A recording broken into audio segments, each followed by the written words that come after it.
Good morning leaders. മനോഹരമായ ഒരു പ്രഭാതത്തിലേക്ക് ഏവർക്കും ഹൃദ്യമായ സ്വാഗതം. സാൻഡ് ബോക്സിന്റെ ബിസിനസ് എങ്ങനെയാണ് മറ്റൊരാളോട് സംസാരിക്കേണ്ടത് എന്നതാണ് ഏതാനും നാളുകളായി നമ്മൾ ചർച്ച ചെയ്തുകൊണ്ടിരിക്കുന്നത്. ഇന്നത്തെ നമ്മുടെ ഡിസ്കഷൻ പോയിന്റ് നെറ്റ്വർക്കേഴ്സിനോട് എങ്ങനെയാണ് നമ്മൾ ഈ ബിസിനസ് പ്ലാൻ അവതരിപ്പിക്കേണ്ടത് എന്നതിനെ കുറിച്ചാണ്. ഈ വിഷയം ചർച്ച ചെയ്യുമ്പോൾ സ്വാഭാവികമായും നമ്മൾ കഴിഞ്ഞ ഒരു ദിവസം പറഞ്ഞതുപോലെ ഈ വിഷയത്തിൽ മാത്രം ചില അവയർനെസ്സുകൾ നമ്മൾ നേടേണ്ടതുണ്ട്. അത് ഒരിക്കലും നെറ്റ്വർക്കേഴ്സിനോട് പ്രസന്റേഷൻ പറയേണ്ടതല്ല, ഒരു പക്ഷേ കൺവിൻസിങ്ങിലോ ഡിസ്കഷനിലോ നമുക്ക് പറയേണ്ടതാവാം. ഒന്നാമത്തെ കാര്യം, നമ്മൾ ഇതിനെക്കുറിച്ച് മനസ്സിലാക്കേണ്ട ബാക്ക്-എൻഡ് ധാരണകളെ കുറിച്ചാണ് സംസാരിക്കുന്നത്. കേരളത്തിൽ 45% ആളുകൾ നെറ്റ്വർക്കിംഗ് കൾച്ചർ ഉള്ളവരാണ്. നെറ്റ്വർക്കിംഗ് എന്നുള്ളത് ഒരു പ്രൊഫഷൻ അല്ല, അതൊരു കൾച്ചറാണ്. ആ കൾച്ചറിന്റെ പ്രത്യേകത, നെറ്റ്വർക്കിംഗ് ഇൻഡസ്ട്രിയിൽ വർക്ക് ചെയ്ത ഒരാൾ നോർമലി ട്രഡീഷണൽ ഇൻഡസ്ട്രിയിലേക്കോ ട്രഡീഷണൽ ബിസിനസ്സിലേക്കോ കടന്നു ചെല്ലാനുള്ള സാധ്യത വളരെ കുറവാണ്. കടന്നു ചെന്ന കുറെ ആളുകളെ നമുക്കറിയാം. എന്തേ കാരണം, അവർ ഏറ്റെടുത്ത പല പ്രോജക്റ്റുകളും പ്രതീക്ഷ മങ്ങുമ്പോൾ അവർ വീണ്ടും തങ്ങളുടെ പഴയ സേഫ് സോണിലേക്ക് തിരിച്ചു പോകുന്നു. ആ സേഫ് സോണിൽ തിരിച്ചുപോയി അവിടെ വർക്ക് ചെയ്യുമ്പോഴും അവരുടെ മനസ്സ് ഇനി എനിക്ക് ഏറ്റെടുക്കാൻ പറ്റുന്ന അടുത്ത പ്രോജക്റ്റ് ഏതാണ് എന്ന അന്വേഷണമാണ്. അങ്ങനെ വീണ്ടും അവർക്ക് മികച്ച ഒരു പ്രോജക്റ്റ് ആണ് എന്ന് ബോധ്യപ്പെടുന്ന ഒരു കാര്യം കേൾക്കുമ്പോൾ വീണ്ടും അവർ അടുത്ത കമ്പനിയിലേക്ക് അസോസിയേറ്റ് ചെയ്യുന്നു. 1-2 വർഷം അവിടെ എൻഗേജ് ചെയ്യുന്നു, വീണ്ടും അവർ തിരിച്ചു പോകുന്നു. ഇത് ഒരു റിപ്പീറ്റേഷൻ സിസ്റ്റമാണ്. എങ്ങനെയാണത് റിപ്പീറ്റഡ് ആകുന്നത്? ഞാൻ നേരത്തെ സൂചിപ്പിച്ച 45% നെറ്റ്വർക്കിംഗ് കൾച്ചറുള്ള മലയാളികളിൽ 90% ആളുകൾ റിപ്പീറ്റഡ് പ്രോജക്റ്റുകൾ ഏറ്റെടുക്കുന്നവരാണ്. എന്ന് പറഞ്ഞാൽ ഏറ്റെടുത്ത പ്രോജക്റ്റിൽ സസ്റ്റൈൻ ആയി നിൽക്കുന്നവരുടെ പെർസെൻറ്റേജ് എന്നുള്ളത് 10% മാത്രമാണ്. ക്ലിയർ ആണല്ലോ?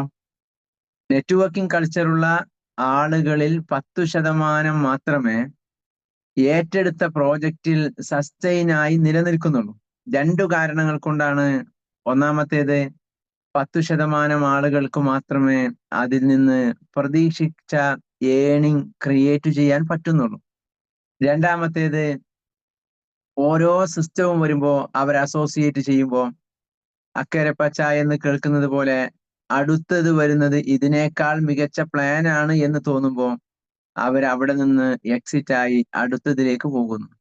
ഇതുകൊണ്ട് തന്നെ അവരാഗ്രഹിച്ച ഡ്രീമുകൾ, അവർ ഡിസൈൻ ചെയ്തു വെച്ച അവരുടെ വിഷൻ ബോർഡ്, അത് കാലങ്ങളായിട്ട് ലക്ഷ്യത്തിലെത്തിക്കാൻ അവർക്കൊന്നും കഴിഞ്ഞില്ല എന്നുള്ളത് ഒരു വലിയ യാഥാർത്ഥ്യമാണ്. ഇതാണ് ഒന്നാമത് നമ്മൾ മനസ്സിലാക്കേണ്ട ബാക്ക്-എൻഡ് ധാരണ. രണ്ടാമത് നമ്മൾ മനസ്സിലാക്കേണ്ട ധാരണ, ഇത് ഡയറക്റ്റ് സെല്ലിങ്ങിന്റെ ഒരു പുതിയ ജനറേഷന്റെ കാലഘട്ടമാണ്. ഡയറക്റ്റ് സെല്ലിംഗ് മാർക്കറ്റിലേക്ക് വന്ന ഒരു സമയമുണ്ട്. അതെന്തിനായിരുന്നു? അതിന് നമ്മൾ ഡയറക്റ്റ് സെല്ലിങ്ങിന്റെ ഒരു റൂട്ട് മാപ്പ് നമ്മൾ മനസ്സിലാക്കണം. എന്താണ് റൂട്ട് മാപ്പ്? ലോകത്ത് ആദ്യം ബിസിനസ് വരുന്നത് ഒരാളുടെ കയ്യിലുള്ളത് മറ്റൊരാൾക്ക് ഹാൻഡ് ഓവർ ചെയ്യുന്ന രീതിയായിരുന്നു. എന്റെ കയ്യിലുള്ളതിന് ഞാൻ മറ്റൊരാൾക്ക് കൊടുക്കുന്നു, അയാളുടെ കയ്യിൽ എന്താണോ ഉള്ളത് അത് അദ്ദേഹം എനിക്കിങ്ങോട്ട് തിരിച്ചു തരുന്നു. മണി റൊട്ടേഷൻ വരുന്ന ഒരു കാലത്തിന് മുൻപേ ലോകത്ത് മനുഷ്യൻ ബിസിനസ് ആരംഭിച്ചിട്ടുണ്ട്. പിന്നീട് ആളുകൾക്ക് ആവശ്യമുള്ളത് കിട്ടുന്ന ഒരിടമുണ്ടായി. അവിടെ പോയാൽ ഇന്ന സാധനം കിട്ടും, അവിടെ പോയാൽ ഇന്ന പ്രൊഡക്റ്റ് ലഭ്യമാകും എന്ന ഒരു സിസ്റ്റം വന്നു. ആ സിസ്റ്റത്തിനാണ് മാർക്കറ്റ് എന്ന് പറയുക. അങ്ങനെ ആളുകൾ മാർക്കറ്റിലേക്ക് വേണ്ടി വാങ്ങാൻ പോയി. അന്നത്തെ മാർക്കറ്റ് ഒരിക്കലും ബിൽഡിങ്ങുകളുള്ള കടകളായിരുന്നില്ല, വലിയ ടൗൺഷിപ്പ് ആയിരുന്നില്ല.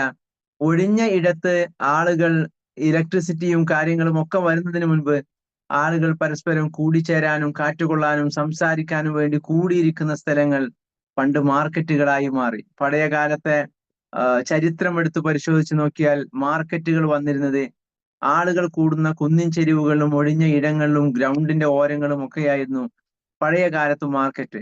അതാണ് ബിസിനസിന്റെ രണ്ടാമത്തെ വേർഷൻ, രണ്ടാമത്തെ ജനറേഷൻ എന്ന് പറയുന്നത്. മൂന്നാമത്തേത്, ഈ മാർക്കറ്റിലേക്ക് കൂടുതൽ പ്രോഡക്റ്റുകൾ വന്നു തുടങ്ങി. കൂടുതൽ പ്രോഡക്റ്റുകൾ വന്നു തുടങ്ങിയപ്പോൾ അതത് ദിവസം ആ പ്രോഡക്റ്റ് വിൽപ്പന നടത്താൻ കഴിയാത്ത സാഹചര്യം വന്നു. അന്നത്തെ സംബന്ധിച്ചിടത്തോളം ഒരു ദിവസം കൊണ്ടുവരുന്ന പ്രോഡക്റ്റ് അന്ന് തന്നെ വിൽക്കണം. കാരണം അത് തിരിച്ച് ഓണർ തിരിച്ചു കൊണ്ടുപോവുക വലിയ ബേർഡനായിരുന്നു. അടുത്ത ദിവസത്തേക്ക് അത് ക്യാരി ഫോർവേഡ് ചെയ്യുക അതിനേക്കാൾ വലിയ ചാലഞ്ച് ആയിരുന്നു. കാരണം ഒരു പ്രോഡക്റ്റിനെ ഫ്രഷ്നെസ്സോടുകൂടി നിലനിർത്തുവാനുള്ള സംവിധാനങ്ങളോ ഫ്രീസ് ചെയ്യാനുള്ള സൗകര്യങ്ങളോ ഒന്നും അന്നുണ്ടായിരുന്നില്ല. അതാണ് അതിന്റെ മൂന്നാമത്തെ സ്റ്റേജ്. മാർക്കറ്റ് ഇടിവ് വരുന്ന ഒരു സാഹചര്യം വന്നു. കാലത്ത് മുതൽ വൈകുന്നേരം വരെ മാർക്കറ്റിൽ കൊണ്ടുവരുന്ന പ്രോഡക്റ്റുകൾ വിൽറ്റു തീരാതിരുന്നാൽ വൈകുന്നേരം അത് വില കുറച്ച് വിൽക്കുന്ന ഒരു കൾച്ചർ വന്നു. അങ്ങനെയാണ് ഈവനിങ് ഹോട്ട് മാർക്കറ്റുകൾ എന്ന ഒരു കൾച്ചർ പഴയ കാലത്ത് വരുന്നത്. വൈകുന്നേരം കുറഞ്ഞ വിലക്ക് കൂടുതൽ പ്രോഡക്റ്റുകൾ വിൽക്കുന്ന ഒരു മാർക്കറ്റ് വന്നു. കാരണം ആളുകൾക്ക് ആ പ്രൊഡക്റ്റിനെ പിന്നീട് ഫ്രഷ്നെസ്സോടുകൂടി നിലനിർത്താൻ കഴിയാതെ വന്നത്. പ്രൊഡക്റ്റുകളുടെ ആധിക്യം കൂടി മാർക്കറ്റുകളിൽ പ്രൊഡക്റ്റ് ചിലവഴിക്കപ്പെടണമെങ്കിൽ അതിനെ വിൽക്കുന്നതിന് മുൻപ് മാർക്കറ്റിംഗ് ചെയ്യണം എന്ന ഒരു കൾച്ചർ വന്നു. ഇതാണ് ബിസിനസിന്റെ നാലാമത്തെ വേർഷൻ. മാർക്കറ്റിംഗ് ചെയ്യേണ്ടതിന്റെ ഒരു കൾച്ചർ നാട്ടിൽ നിർബന്ധമായി വന്നു. ഈ മാർക്കറ്റിംഗ് കൾച്ചർ വന്നപ്പോഴാണ് ആരാണിത് മാർക്കറ്റ് ചെയ്യേണ്ടത്, അങ്ങനെ ആളുകൾക്ക് ട്രസ്റ്റ് ഉള്ള ആളുകളെ വെച്ച് മാർക്കറ്റിംഗ് ചെയ്യുന്ന അടുത്ത ഒരു കൾച്ചർ വന്നു.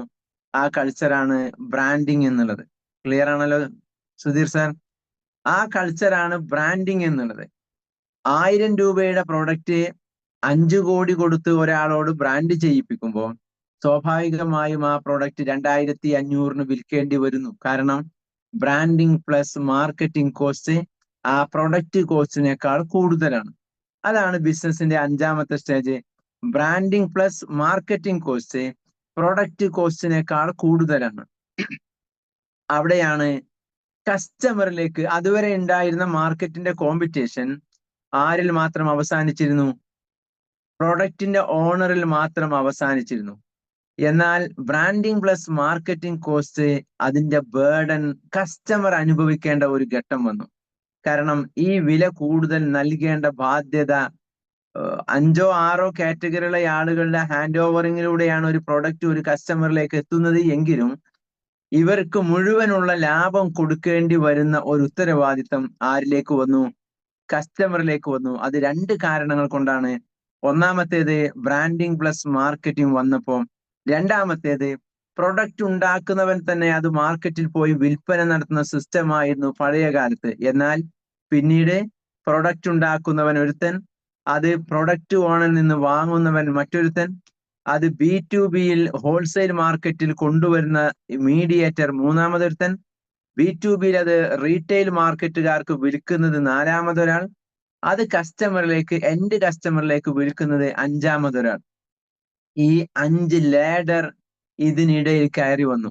ഈ 5 ലേഡറും ബ്രാൻഡിങ് പ്ലസ് മാർക്കറ്റിംഗ് വന്നപ്പോൾ 1000 രൂപയുടെ പ്രൊഡക്റ്റ് 3000 രൂപക്ക് വിൽക്കുന്ന ഒരു സിസ്റ്റം ഓട്ടോമേഷനായി മാറി. അത് നോർമലായി മാറി. ഇവിടെ കസ്റ്റമർ വലിയ ബേർഡൻ അനുഭവിച്ചു. അങ്ങനെയാണ് ലോകത്ത് ആദ്യമായി ഡയറക്റ്റ് സെല്ലിംഗ് എന്ന ഒരു കൺസെപ്റ്റ് റീക്രിയേറ്റ് ചെയ്യപ്പെടുന്നത്. യഥാർത്ഥത്തിൽ ലോകത്തെ ബിസിനസിന്റെ തുടക്കം ഡയറക്റ്റ് സെല്ലിങ്ങിലായിരുന്നു. ഹലോ, ബിസിനസിന്റെ തുടക്കം ഡയറക്റ്റ് സെല്ലിങ്ങിലായിരുന്നു. കാരണം നേരത്തെ പറഞ്ഞ ഞാൻ ഉണ്ടാക്കിയ പ്രോഡക്റ്റ് ഞാൻ മാർക്കറ്റിൽ പോയി ആവശ്യക്കാരന് വിൽക്കുന്നു, പണമോ പകരമോ സാധനം മേടിച്ച് തിരിച്ചു വരുന്നു. പക്ഷെ ഈ ഘട്ടങ്ങളിലൂടെയൊക്കെ കടന്നു പോയപ്പോൾ ഡയറക്റ്റ് സെല്ലിംഗ് അപ്രത്യക്ഷമായി അത് ഒരു സിസ്റ്റത്തിലൂടെ കടന്നു വന്നു. പിന്നെ അത് മാറി ഡയറക്റ്റ് സെല്ലിംഗ് രണ്ടാമത് റീജനറേറ്റ് ചെയ്യപ്പെട്ടു. അങ്ങനെ റീജനറേറ്റ് ചെയ്യപ്പെട്ടപ്പോൾ അതുവരെ ഉണ്ടായിരുന്ന ബിസിനസ് സിസ്റ്റത്തിന്റെ പേര് ട്രഡീഷണൽ ബിസിനസ് എന്നായി മാറി. യഥാർത്ഥത്തിൽ ട്രഡീഷണൽ ബിസിനസ് ഡയറക്റ്റ് സെല്ലിംഗ് ആണ്. ഹലോ, യഥാർത്ഥത്തിൽ ട്രഡീഷണൽ ബിസിനസ് ഡയറക്റ്റ് സെല്ലിംഗ് ആണ്. പക്ഷേ ഡയറക്റ്റ് സെല്ലിംഗ് ഒരു കാലത്ത് അപ്രസക്തമാവുകയും പിന്നീട് ഈ 2 കാരണങ്ങൾ കൊണ്ട് അത് റീജനറേറ്റ് ചെയ്യപ്പെടുകയും ചെയ്തപ്പോൾ ഡയറക്റ്റ് സെല്ലിംഗ് വീണ്ടും പ്രത്യക്ഷപ്പെടൽ കാലത്തിന്റെ അനിവാര്യതയായി മാറി. കസ്റ്റമേഴ്സിന് അനുഭവിക്കുന്ന ഈ ബേർഡൻ എങ്ങനെ ഒഴിവാക്കാം എന്ന ചിന്തയിൽ നിന്നാണ് ലോകത്ത് രണ്ടാമത് അമേരിക്കയിൽ ഡയറക്റ്റ് സെല്ലിംഗ് എന്ന ഒരു കോൺസെപ്റ്റ് അതൊരു പ്രൊഫഷണൽ സിസ്റ്റമായി ഡെവലപ്പ് ചെയ്യപ്പെടുന്നത്. അത് കഴിഞ്ഞ ഒരു 25-30 വർഷങ്ങളോളമായി അത് ലോകത്തെ ഒരുപാട് രാജ്യങ്ങളിലേക്ക് വ്യാപിച്ചു. ഒരുപാട് രാജ്യങ്ങളിലേക്ക് വ്യാപിച്ചപ്പോഴും അതിന് നിയമ സംവിധാനം ഉണ്ടായിരുന്നില്ല. കാരണം നിലവിലുള്ള പാറ്റേൺ ഡിഫറൻസ് ആയിരുന്നു. അങ്ങനെ ഓരോ കാലഘട്ടം കടന്നു വരുമ്പോൾ അതിന് ചില റെസ്ട്രിക്ഷൻസുകൾ വന്നു. അത് ഫിസിക്കൽ മാർക്കറ്റിനെ, ട്രഡീഷണൽ മാർക്കറ്റിനെ കോമ്പീറ്റ് ചെയ്യുന്ന ഒരു സാഹചര്യം വന്നപ്പം അതിന്റെ മുകളിൽ റിവിഷൻ വന്നു. ഓരോ രാജ്യങ്ങളിലും ഇതിനെക്കുറിച്ച് പഠിക്കുവാൻ കൊമേഴ്സ്യൽ ഇൻഡസ്ട്രിയുടെ അണ്ടറിൽ, മിനിസ്ട്രി ഓഫ് കൊമേഴ്സിന്റെ അണ്ടറിൽ, മിനിസ്ട്രി ഓഫ് കസ്റ്റമേഴ്സ് അഫയേഴ്സിന്റെ അണ്ടറിലൊക്കെ പുതിയ പുതിയ കമ്മീഷനുകൾ വന്നു. ഈ കമ്മീഷനുകളാണ് ഓരോ രാജ്യത്തും ഡയറക്റ്റ് സെല്ലിങ്ങിന്റെ പുതിയ നിയമങ്ങൾക്ക് മുൻപേ യഥാർത്ഥത്തിൽ വന്നത് അതിന്റെ റെസ്ട്രിക്ഷൻസുകളാണ്. കാരണം അത് മാർക്കറ്റിൽ നിയമപരമല്ലാതെ ബിസിനസ് വ്യാപകമായി നടക്കുകയും ട്രഡീഷണൽ മാർക്കറ്റ് പിടിച്ചു നിർത്തുന്ന ഗവൺമെന്റുമായി എന്നും അലൈൻ ചെയ്യപ്പെട്ട ഒരു വിഭാഗമാണ് ട്രഡീഷണൽ ബിസിനസ് അസോസിയേഷനുകൾ. നമുക്കറിയാം, നമ്മുടെ നാട്ടിൽ ആമസോണും ഫ്ലിപ്കാർട്ടും ഒക്കെ വന്നപ്പം വ്യാപാരി വ്യവസായികൾ അതിനെതിരെ കൊടി പിടിച്ച് പ്രകടനം നടത്തി. ആമസോണിന്റെ ഔട്ട്ലെറ്റുകള്, അവരുടെ ഡെലിവറി പോയിന്റുകളൊക്കെ ഷട്ടർ താത്തിച്ച് എത്രയോ അനുഭവങ്ങൾ നമ്മുടെ നാടുകളിലുണ്ട്. കഴിഞ്ഞ ഒരു മാസം മുൻപ് ഡൽഹി കേന്ദ്രീകരിച്ച് വ്യാപാരി വ്യവസായികളുടെ ഒരു നാഷണൽ സമരം നടന്നു. ആ സമരത്തിന്റെ 4 മുദ്രാവാക്യങ്ങളിൽ ഒന്ന് ഓൺലൈൻ കുത്തകകൾക്ക് സെസ് ഏർപ്പെടുത്തുക എന്നതായിരുന്നു. ഓൺലൈൻ കുത്തകകൾക്ക് സെസ് ഏർപ്പെടുത്തുക എന്ന് പറഞ്ഞാൽ എങ്ങനെയെങ്കിലും ഓൺലൈൻ സംരംഭത്തെ പൂട്ടിക്കാൻ പറ്റുമോ എന്നതാണ് ഇന്നും ട്രഡീഷണൽ ബിസിനസ് രംഗത്തെ ആളുകൾ ഫോക്കസ് ചെയ്യുന്ന, അവരുടെ നാഷണൽ ഓർഗനൈസേഷൻ വരെ ഫോക്കസ് ചെയ്യുന്ന ഒരു ഭാഗം. ക്ലിയർ ആണല്ലോ? ഇതാണ് ഡയറക്റ്റ് സെല്ലിങ്ങും ട്രഡീഷണൽ മാർക്കറ്റിങ്ങും തമ്മിൽ അതൊരു വലിയ കോമ്പറ്റീഷനായി വരാനുള്ള കാരണം. അങ്ങനെയാണ് ഡയറക്റ്റ് സെല്ലിംഗ് ലോകത്ത് വീണ്ടും വ്യാപകമാകുന്നത്. അത് വ്യാപകമായി ഒരുപാട് രാജ്യങ്ങൾ അത് വ്യാപകമായി പല രീതിയിൽ വന്നു. അതിന്റെ പ്രൊഫഷണലിസം അത് സ്വീകരിച്ചതോടുകൂടി ട്രഡീഷണൽ ബിസിനസിനെ അത് അതിജീവിക്കുന്ന ഒരു സ്റ്റേജ് വന്നു. അതിനെക്കുറിച്ചുള്ള പഠനങ്ങൾ വന്നു. അതാണ് കൊറോണ കാലത്തിന് ഉണ്ടായ ഡയറക്റ്റ് സെല്ലിംഗ് ഇൻഡസ്ട്രിയിൽ ഉണ്ടായ ഏറ്റവും വലിയ കാതലായ മാറ്റം എന്ന് പറയുന്നത്. ഡയറക്റ്റ് സെല്ലിംഗ് ഇൻഡസ്ട്രി പൂർണ്ണമായി ഓൺലൈൻ ബിസിനസ്സിലേക്ക് മാറി. 2021 കൂടിയാണ് ഡയറക്റ്റ് സെല്ലിംഗ് ഇൻഡസ്ട്രിയിൽ സൂമിലൂടെ പ്ലാൻ കൊടുക്കുന്ന, സൂമിലൂടെ ടീമിനെ മീറ്റ് ചെയ്യുന്ന ഒരു കൾച്ചർ വന്നത്. നിങ്ങൾ അതിന് മുമ്പ് ഈ ഇൻഡസ്ട്രിയിലുള്ള ആളുകൾക്കറിയാം, എല്ലാ ആഴ്ചയും ഓരോ ടൗണിലെ ഏതെങ്കിലും ഒരു കുറഞ്ഞ റെന്റിന് കിട്ടുന്ന ഒരു ഹോട്ടലിൽ പ്രോഗ്രാം ഉണ്ടാവും. ടീമുകൾ അവിടെ ഒരുമിച്ച് കൂടും. അവരുടെ പ്രോഡക്റ്റും ബാഗിൽ തൂക്കി വാഹനങ്ങളൊക്കെ അവിടെ വരും. അത് ഓരോരുത്തർ വിതരണം ചെയ്ത് അന്ന് അവിടെ സ്പെഷ്യൽ ഓഫർ കൊടുത്ത് ആ പ്രൊഡക്റ്റുമായി ആളുകൾ തിരിച്ചുപോയി ഓരോ ആഴ്ചയും പ്രൊഡക്റ്റ് ഈ പ്രോഗ്രാമുകൾ വെച്ച് പർച്ചേസ് ചെയ്യുകയും ആ പ്രോഗ്രാമുകളുടെ രജിസ്ട്രേഷൻ കൗണ്ടറിനടുത്ത് പേസ്റ്റും എണ്ണയും സോപ്പും തുടങ്ങിയ പ്രൊഡക്റ്റ് ഇങ്ങനെ അട്ടിവെക്കുന്ന ഒരു കൾച്ചർ ആയിരുന്നു അതുവരെ ഉണ്ടായിരുന്നത്. എങ്കിൽ 2021 കൂടിയാണ് അതിന്റെ സെല്ലിംഗ് പോയിന്റുകൾ, അതിന് വേറെന്തൊരു പേരുണ്ട്, പ്രൊഡക്റ്റ് വിൽക്കുന്ന കമ്പനികൾ അവരുടെ ഓരോ ടൗണുകളിൽ അവരുടെ ഒരു ചെറിയ ഔട്ട്ലെറ്റ് വന്നിട്ടുണ്ട്. അപ്പൊ അതിന് വേറെന്തൊരു പേര് പറയാറുണ്ട്. ഈ സെല്ലിംഗ് പോയിന്റുകളിലേക്ക് വരികയും പ്രോഗ്രാമുകൾ പ്രൊഡക്റ്റിൽ നിന്ന് മുക്തമാവുകയും ചെയ്തത് അതിനുശേഷമാണ്. ക്ലിയർ ആണല്ലോ? ഇവിടെയാണ് നമ്മൾ പുതിയ കാലത്തെ ന്യൂ ഇയറ ഡയറക്റ്റ് സെല്ലിംഗ് എങ്ങനെ മറ്റൊരാളോട് പ്രസന്റ് ചെയ്യണം എന്നതിനെ കുറിച്ച് സംസാരിക്കുന്നത്. ഇതുവരെ പറഞ്ഞത് നമ്മൾ മനസ്സിലാക്കേണ്ട ഇതിന്റെ ബാക്ക് എൻഡ് ഇൻസൈറ്റുകളാണ്. ഇതാണ് കടന്നു വന്ന വഴി. നമ്മൾ ഒരു സീരിയലിന്റെ 36ാമത്തെ എപ്പിസോഡ് കാണുമ്പോൾ ആദ്യത്തെ 4 മിനിറ്റ് കഥ ഇതുവരെ എന്ന് കാണിക്കാറുണ്ട്. ആ കഥ ഇതുവരെ കാണുമ്പോൾ മാത്രമേ ഇവിടുന്ന് അങ്ങോട്ടുള്ള തീമിന്റെ ക്ലൈമാക്സ് അക്ഷരാർത്ഥത്തിൽ നമുക്ക് അനുഭവിക്കാനും ആസ്വദിക്കുവാനും ആ ഫീലിങ്സ് ഏറ്റെടുക്കുവാനും കഴിയും. ഇനിയാണ് ഡയറക്റ്റ് സെല്ലിംഗ് ഇനി എങ്ങനെ പുതിയ കാലത്ത് എന്ന ചോദ്യത്തിന് ഉത്തരം. അവിടെ നമ്മൾ മനസ്സിലാക്കേണ്ട 2 ഇൻസൈറ്റുകൾ. ഡയറക്റ്റ് സെല്ലിങ്ങിന്റെ കൾച്ചർ തന്നെ മാറി. ഡയറക്റ്റ് സെല്ലിംഗ് ഇതുവരെ നമ്മൾ സ്വീകരിച്ചിരുന്ന ഡയറക്റ്റ് സെല്ലിങ്ങിന് ഡയറക്റ്റ് സെല്ലിംഗ് എന്നായിരുന്നു പേര് എങ്കിൽ, നേരത്തെ ഉണ്ടായിരുന്ന ട്രഡീഷണലായ ബിസിനസ് നമ്മുടേതായിരുന്നു, ഡയറക്റ്റ് സെല്ലിംഗ് ആയിരുന്നു. പക്ഷെ പിന്നീട് ട്രഡീഷണൽ ബിസിനസ് നമ്മൾ ഇപ്പൊ നിലവിൽ കാണുന്ന ബിസിനസ്സായി മാറിയെങ്കിൽ ഡയറക്റ്റ് സെല്ലിങ്ങിന് പുതിയ കാലത്ത് പറയുന്ന പേര് ന്യൂ എറ ഡയറക്റ്റ് സെല്ലിംഗ് എന്നതാണ്. പുതിയ കാലത്തെ ഡയറക്റ്റ് സെല്ലിംഗ്. അപ്പോൾ ഏതായിരുന്നു പഴയത്? Traditional direct selling. ഡയറക്റ്റ് സെല്ലിങ്ങിന്റെ ഒരു വലിയ ടേണിംഗ് പോയിന്റിലാണ് നമ്മൾ ഇന്ന് നിൽക്കുന്നത്. ഒന്നാമത്തേത്, ഡയറക്റ്റ് സെല്ലിംഗ് തന്നെ ഒരു ട്രഡീഷണൽ ബിസിനസ് ആയി മാറി എന്ന് പറഞ്ഞാൽ ഡയറക്റ്റ് സെല്ലിങ്ങിന് ഒരു 25 വർഷത്തെ ഹിസ്റ്ററി ഉണ്ട്. ആ ഹിസ്റ്ററി എന്തായിരുന്നു? പ്രൊഡക്റ്റുകൾ ഉണ്ടാക്കുന്നു, നേരിട്ട് കസ്റ്റമേഴ്സിലേക്ക് എത്തിക്കുന്നു. ഹലോ, പ്രോഡക്റ്റുകൾ ഉണ്ടാക്കുന്നു, നേരിട്ട് കസ്റ്റമേഴ്സിലേക്ക് എത്തിക്കുന്നു.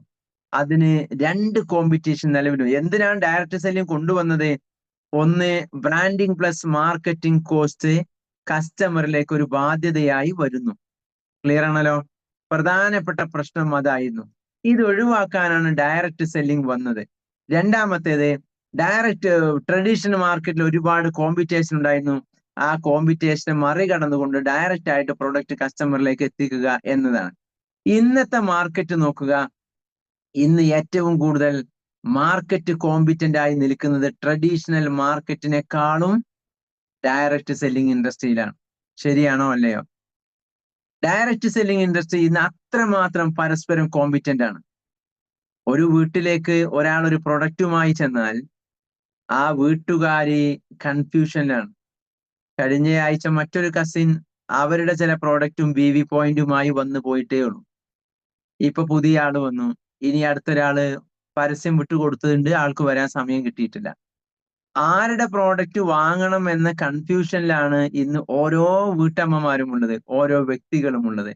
ഡയറക്റ്റ് സെല്ലിംഗ് ഇൻഡസ്ട്രി പരസ്പരം ഹൈ ലെവൽ ഓഫ് കോമ്പറ്റീഷനിലാണ് ഇന്ന് നിലനിൽക്കുന്നത്.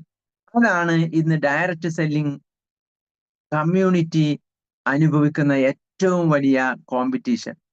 രണ്ടാമത്തെ കാര്യം, ട്രഡീഷണൽ ബിസിനസ് ഇന്ന് വലിയൊരു ടേണിംഗ് പോയിന്റിലേക്ക് മാറുകയാണ് കഴിഞ്ഞ ഒരു 1.5 വർഷമായിട്ട്.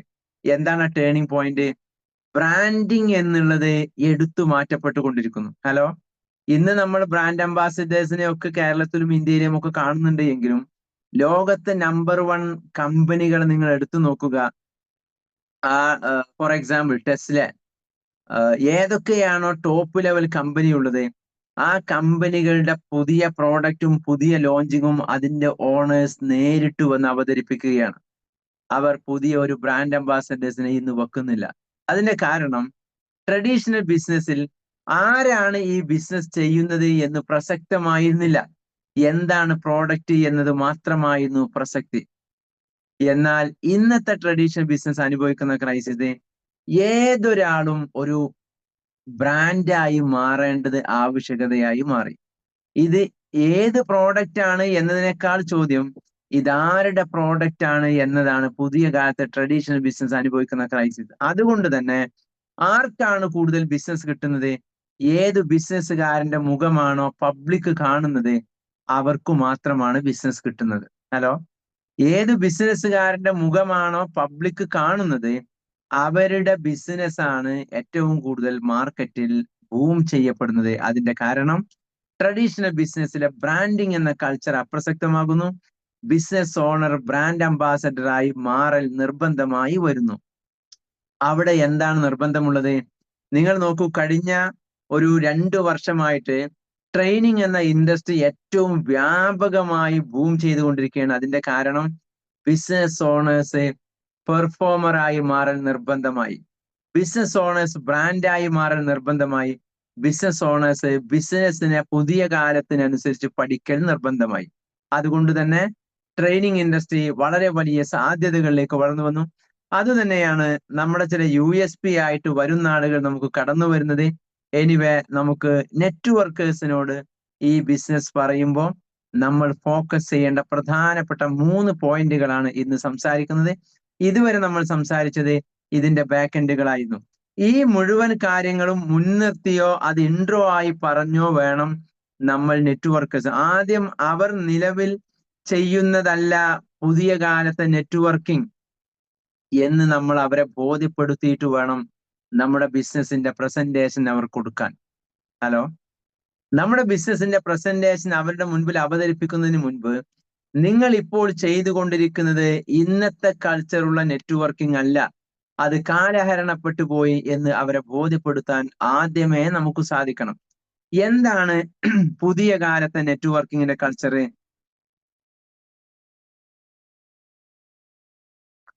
ഒന്നാമത്തെ കാര്യം, ഫിസിക്കൽ പ്രോഡക്റ്റുകൾ വിൽപ്പന നടത്തിയിട്ട് മാർക്കറ്റിൽ വിജയിക്കാൻ കഴിയുന്ന കാലം കഴിഞ്ഞു. ഹലോ, ഫിസിക്കൽ പ്രോഡക്റ്റ് വിൽപ്പന നടത്തിയിട്ട് മാർക്കറ്റിൽ സക്സസ് ക്രിയേറ്റ് ചെയ്യാൻ പറ്റുന്ന കാലം കഴിഞ്ഞു.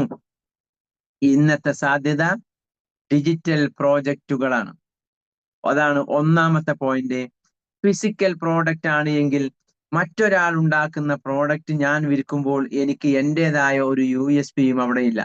ഞാൻ സർഫ് എന്ന കമ്പനിയുടെ പ്രോഡക്റ്റ് ആണ് ഞാനൊരു ട്രേഡറായി വിൽപ്പന നടത്തുന്നത് എങ്കിൽ എനിക്ക് എന്റേതായ ഒരു ഇന്നോവേഷനും അതിനകത്തിൽ ആ കമ്പനി ഉണ്ടാക്കി തന്നത് കൊടുക്കുക എന്നത് മാത്രമാണ്. അവിടെ എനിക്കൊരു കോമ്പറ്റീഷൻ ഉണ്ട്. ആ കോമ്പറ്റീഷൻ എന്താ? ഇത് കുറെ ആളുകൾ ഇതുപോലെ വിൽക്കുന്നുണ്ട്. ഹലോ, കുറെ ആളുകൾ ഈ പ്രോഡക്റ്റ് ഇതുപോലെ വിൽക്കുന്നുണ്ട്. എന്നാൽ ഡയറക്റ്റ് സെല്ലിംഗ് ഇൻഡസ്ട്രിയിൽ ഒന്നാമത്തേത് ഫിസിക്കൽ പ്രോഡക്റ്റ് മാറി പുതിയ കാലത്തിന്റെ new year direct selling business digital പ്രോഡക്റ്റുകളാണ്. അതാണ് ഒന്നാമത്തെ യുണീക്നെസ്. സാൻഡ് ബോക്സിന്റെ ഫോക്കസും അതുതന്നെയാണ്. രണ്ടാമത്തെ യുണീക്നെസ്, മാർക്കറ്റിൽ വിൽപ്പന നടത്തപ്പെടുന്ന പ്രൊഡക്റ്റുകളാണ് നമ്മൾ നമ്മുടെ പ്ലാറ്റ്ഫോമിൽ വിൽക്കുന്നത് എങ്കിൽ നമ്മളെ അടുക്കൽ നിന്ന് ഒന്നാമത് നിങ്ങളുടെ പ്രോഡക്റ്റ് എന്തുകൊണ്ട് വാങ്ങണം എന്ന ചോദ്യത്തിന് ഉത്തരം നമുക്ക് കിട്ടി. രണ്ടാമത്, ഇത് നിങ്ങളുടെ അടുക്കൽ നിന്ന് എന്തുകൊണ്ട് വാങ്ങണം. ഹലോ, ഇതെന്തിന് നിങ്ങളുടെ അടുക്കൽ നിന്ന് വാങ്ങണം? അതിനൊറ്റ ഉത്തരമേ ഉള്ളൂ, ഇത് ഞങ്ങളുടെ അടുക്കൽ മാത്രമേ ഉള്ളൂ. ഇത് നിങ്ങൾക്ക് മാർക്കറ്റിൽ വേറെ എവിടെ നിന്നും ലഭ്യമാകുന്നതല്ല. ക്ലിയർ ആണല്ലോ? ഇത് നമ്മൾ ഉണ്ടാക്കിയ നമ്മുടേതായ യുണീക്ക് പ്രോഡക്റ്റുകളാണ്. ഈ പ്രോഡക്റ്റ് മാർക്കറ്റിൽ മറ്റെവിടെ നിന്നും നിങ്ങൾക്ക് ലഭ്യമാകുന്നതല്ല. അപ്പൊ സ്വാഭാവികമായും അവിടെ ചില കോമ്പറ്റീഷൻ ഫീൽഡുകൾ വരും. എന്താ കോമ്പറ്റീഷൻ? ഓൺലൈൻ ആപ്പുകളിലൂടെ regular education supporting plus tuition കൊടുക്കുന്ന പ്ലാറ്റ്ഫോമുകൾ ഉണ്ടല്ലോ, ഉണ്ട്. അതിന്റെയും ഇതിന്റെയും യുണീക്നെസ് വരുന്ന ആളുകൾ നമ്മുടെ 10th CBSE +1 +2 എൻട്രൻസ് കോച്ചിങ്ങിന്റെ ആ പ്രോഗ്രാമുകളുടെ USPകൾ സംസാരിക്കുമ്പോൾ നമുക്കത് ബോധ്യപ്പെടുത്താൻ പറ്റും. ഇത്ര യുണീക്കായി, ഇത്ര പെർഫെക്റ്റ് ആയി, ഇത്ര പ്രൊഫഷണലായി, ഇത്ര ആനിമേഷനോട് കൂടി ഒരു പ്രോഡക്റ്റ് വിൽക്കുന്ന കമ്പനി ഇന്ന് കേരള മാർക്കറ്റിൽ അവൈലബിൾ അല്ല. അതാണ് അതിന്റെ യുണീക്നെസ്. നമുക്കത് വഴിയെ സംസാരിക്കാം. നമ്മൾ ഇവിടെ ഫോക്കസ് ചെയ്യുന്നത് നമ്മുടെ പ്രോഡക്റ്റുകൾ ഡിജിറ്റലാണ്. രണ്ടാമത്തെ നമ്മൾ ഫോക്കസ് ചെയ്യുന്നത് നമ്മുടെ പ്രോഡക്റ്റുകൾ യുണീക്കാണ്. യെസ്. മൂന്നാമത്തേത്, മാർക്കറ്റിൽ ഈ പ്രൈസിന് ഡയറക്റ്റ് സെല്ലിങ്ങിൽ ആരുമില്ല. എന്നാൽ ട്രഡീഷണൽ മാർക്കറ്റിൽ സിസ്റ്റത്തിൽ ഇതാരൊക്കെയോ ബ്രാൻഡിങ് പ്ലസ് വിൽക്കുന്നുണ്ടോ, ആ വിൽക്കുന്നവർ ഇതിന് വാങ്ങുന്ന പേയ്മെന്റ് ഇതിന്റെ 10 ഇരട്ടിയാണ്. അതിന്റെ കാരണം അവർക്കതിന് മാർക്കറ്റ് കോസ്റ്റ് ഉണ്ട്, അവർക്കതിന് മാർക്കറ്റിംഗ് കോസ്റ്റ് ഉണ്ട്, അവർക്കതിന് ബ്രാൻഡിങ് കോസ്റ്റ് ഉണ്ട്.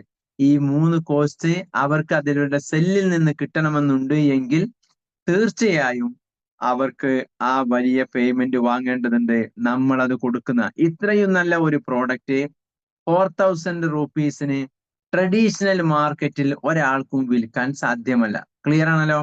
ട്രഡീഷണൽ മാർക്കറ്റിൽ ഇത്ര നല്ല ഒരു പ്രോഡക്റ്റ് ഈ എമൗണ്ടിന് വിൽക്കാൻ ആർക്കും കഴിയില്ല.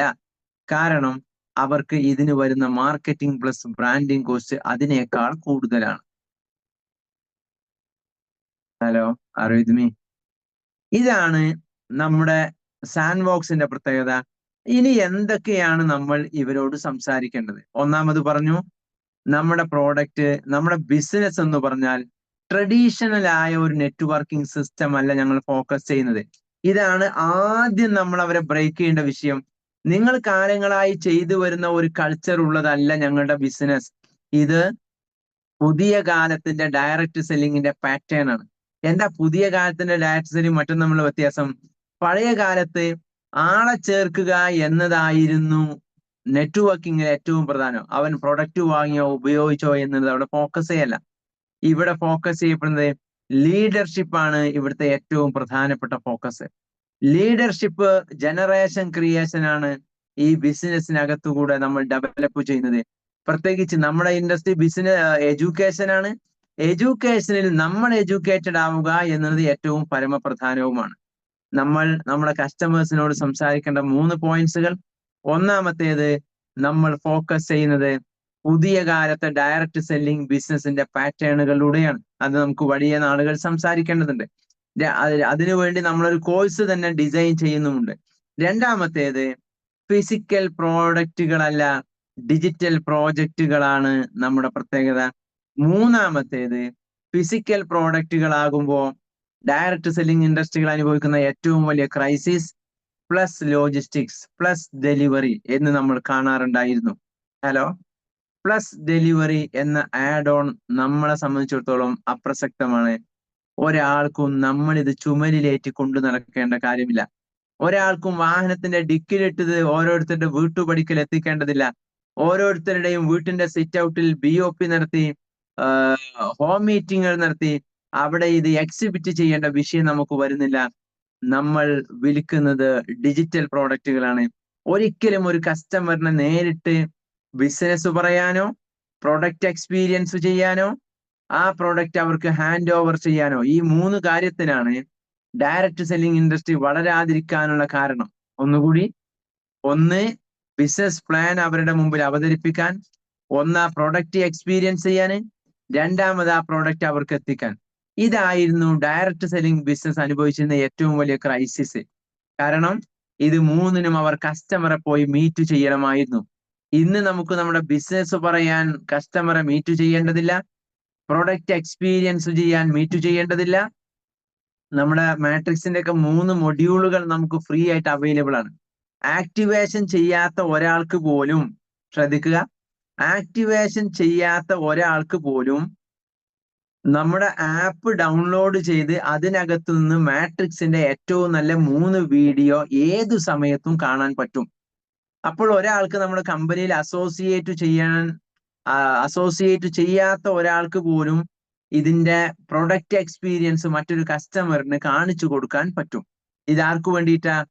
ചില ആളുകൾ നമ്മുടെ കൂടെ അസോസിയേറ്റ് ചെയ്യും, ആക്ടിവേറ്റ് ചെയ്തിട്ടില്ല, പക്ഷെ അവർക്ക് മറ്റൊരാളെ ആക്ടിവേറ്റ് ചെയ്യിപ്പിക്കുവാനുള്ള താല്പര്യമുണ്ട്.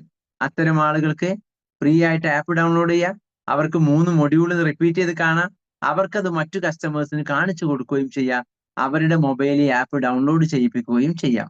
ക്ലിയർ ആണല്ലോ? ഈ സാധ്യതകൾ നമുക്കുള്ളത് കൊണ്ട് തന്നെ ഒരിക്കലും നമുക്ക് മറ്റൊരാളോട് ഈ പ്രൊഡക്റ്റ് പറയാനോ എക്സ്പീരിയൻസ് ചെയ്യാനോ ഹാൻഡ് ഓവർ ചെയ്യാനോ നമുക്ക് യാതൊരു റിസ്ക്കുമില്ല.